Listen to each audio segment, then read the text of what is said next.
Alors nous avons lors d'une précédente leçon ouvert le fichier exemple fourni par Sage, le fichier bijou.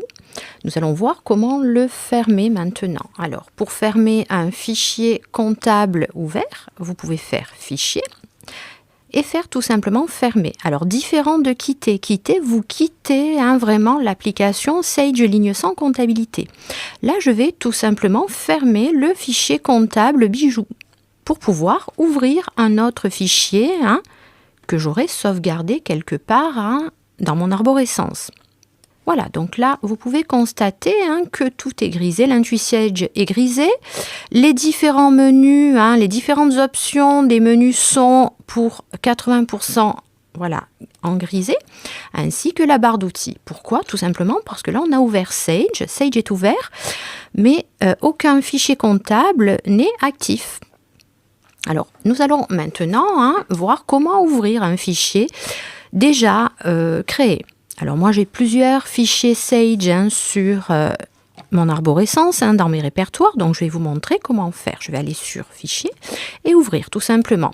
Alors, Fichier Ouvrir m'ouvre en fait l'explorateur Windows. Donc, je vais pouvoir... Dans mes bibliothèques, je vais revenir là, aller sur Documents. Et voilà, dans le cas d'usage, j'ai mis plusieurs fichiers que j'ai pu créer pour pouvoir vous présenter ces vidéos. Alors, je vais ouvrir le fichier Solenza, que l'on créera ensemble, pas à pas ensuite. Donc, ce sont des choses, voilà, vous voyez qu'il y a des différentes déclinaisons de ce fichier-là. Ceci, ça m'a servi à vous présenter ces tutoriels vidéo. Donc, je vais ouvrir. Alors, juste une petite remarque. Vous constatez que les fichiers comptables portent l'extension MAE. C'est comme ça que vous pouvez reconnaître qu'il s'agit d'un fichier Sage Comptabilité. Voilà, tout simplement ouvrir. Là encore, j'ai la fenêtre autorisation d'accès, mais je n'ai pas mis de mot de passe, je n'ai qu'à valider, faire entrer.